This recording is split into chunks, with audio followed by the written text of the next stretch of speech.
Makamu mwenyekiti wa chama cha demokrasia na maendeleo Chadema, John Heche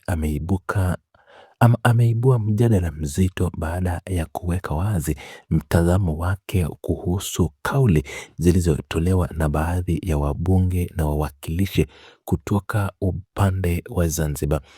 Viongozi hao wa visiwani wamekuwa wakilalamika bungeni na kwenye baraza la wawakilishi kuhusu masuala ya ajira, wakidai kuwa sekta binafsi hususan ya mahoteli na kampuni zinazofanya kazi Zanzibar imekuwa ikitoa kipaumbele cha ajira kwa vijana wanaotoka Tanzania bara badala ya kuwapea kipaumbele vijana wanaotoka visiwani humo.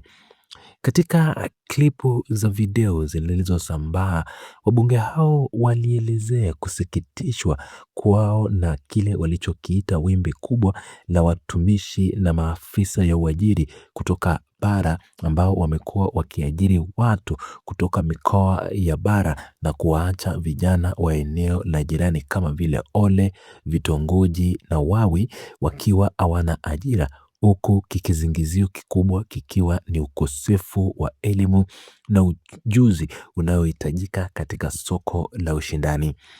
Mjadala huo umepata uzito mkubwa baada ya John Heche kutumia ukurasa wake wa mtandao wa kijamii kukosoa vikali lugha zilizotumiwa na viongozi hao wa Zanzibar.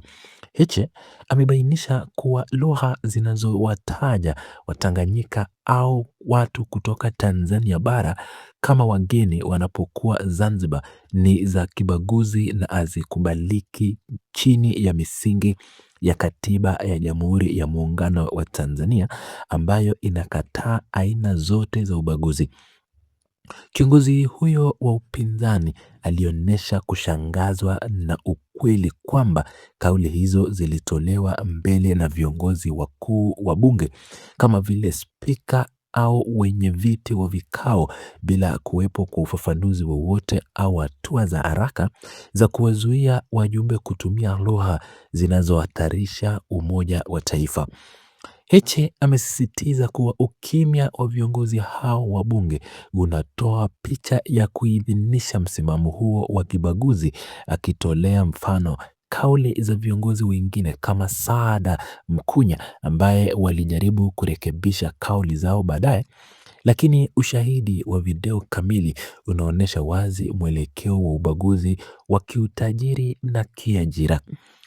Suala hili limeibua hisia mseto miongoni mwa wananchi na wadau mbalimbali waliotoa maoni yao kufuatia ujumbe huo wa Heche. Sehemu ya wananchi wamewapongeza wabunge wa Zanzibar kwa kusimama imara na kuwapigania maslahi pamoja na haki za kiuchumi za wananchi waliowachagua, wakilinganisha utendaji huo na ule wa wabunge wa Tanzania bara ambao wamelaumiwa kwa kutokuwa na ukali wa kutosha katika kutetea maslahi ya Tanganyika. Upande huo wa maoni unaamini kuwa ni wajibu wa kikatiba wa mwakilishi yeyote wa mwananchi ama wananchi kuhakikisha kuwa rasilimali na fursa za ajira za eneo husika zinawanufaisha kwanza wenyeji kabla ya kufungulia milango watu kutoka nje ya maeneo hayo, wakitolea mfano wa matukio ya kihistoria ambayo mikoa kama Mtwara ilishawahi kuandamana kulinda maslahi ya rasilimali zao kama gesi halisia. Wadau wengine wameenda mbali zaidi na kuelezea kuwa muundo wa sasa wa muungano una mapungufu makubwa yanayochangia migogoro hii ya mara kwa mara. Wamefafanua kuwa umefika wakati kwa upande wa Tanzania bara au Tanganyika kuwa na chombo chake huru cha kusemea au kudai mamlaka kamili ili kuondoa hali ya sasa ambao Wanazanzibari wanaonekana kuwa na haki kamili ya kujitawala kiuchumi ndani ya visiwa vyao, huku wakifurahia pia nafasi ya uongozi na fursa za kiuchumi ndani ya Tanzania bara, ikiwemo kuwa na rais wa Jamhuri ya Muungano wa Tanzania anayetokea Zanzibari. Maoni haya yanaakisi hitaji la baadhi ya watu kutaka pande zote mbili zikae chini na kutathmini upya misingi ya muungano au hata kuvunja ushirikiano huo ili kila upande urudi kwenye mipaka yake ya zamani, ambapo wananchi wa bara walioko Zanzibari watapewa ardhi na mashamba ya kilimo, huku Wanazanzibari walioko bara wakirejea visiwani mwao kuanza maisha upya. Hata hivyo, kuna mtazamo mbadala unaolaumu sifa za utendaji na maadili ya kazi miongoni mwa vijana wa Zanzibar kama chanzo kikubwa cha wao kukosa ajira kwenye mahoteli ya kitalii na kampuni binafsi. Wachambuzi kadhaa katika maoni hayo waliandaa kuwa wamiliki wengi wa biashara na hoteli kubwa wako tayari kugharamia usafiri na mahitaji ya wafanyikazi kutoka mikoa ya Tanzania bara kwa sababu ya uchapakazi, nidhamu na utayari wao wa kufanya kazi ngumu, tofauti na vijana wengi wa kisiwa ama Kisawa visiwani ambao wameelezwa kuwa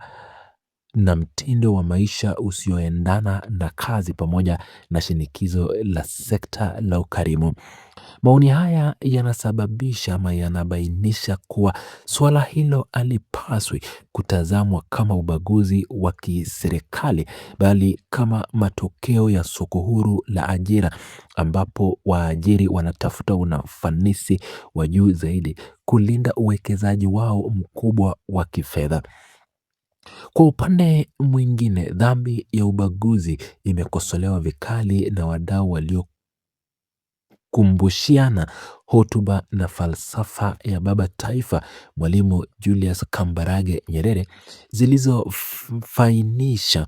zilizofananisha ubaguzi ndani ya taifa moja na tabia ya kula nyama ya mtu ambayo ikishaanza haiwezi kuacha kwa awarusi.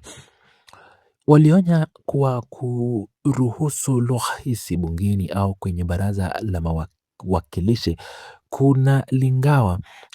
ligawa taifa na kunaweza kusababisha madhara makubwa ya kijamii huku mbeleni. Wakosoaji hao walionyesha kusikitishwa na namna wabunge wa sasa wanavyoshindwa kujadili masuala ya kitaifa kwa mapana na badala yake kujikita kwenye siasa za kikanda, wakisema kuwa bunge la sasa limepoteza mwelekeo wa kuisimamia serikali ipasavyo na limebaki kuwa jukwaa la kupiga makofi hata kwa mambo yasiyo na tija kwa maendeleo ya pamoja.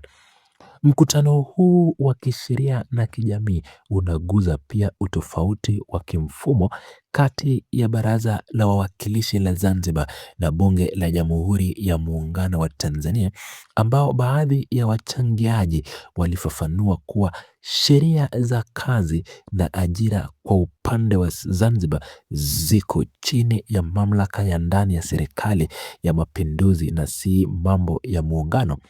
Hii ilisababisha mgawanyiko mkubwa wa kisiasa na kisheria pale ambapo raia wa nchi moja wanapoanza kutendewa au kuitwa wageni wanapovuka mipaka ya bahari kwenda kufanya kazi katika sehemu nyingine ya nchi yao.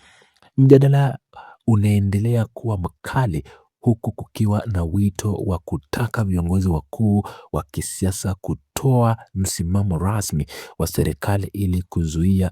nyufa hizi za kuiunganisha zisiendelee kupanuka na kuhatarisha usalama na utangamano wa nchi kwa pande zote mbili.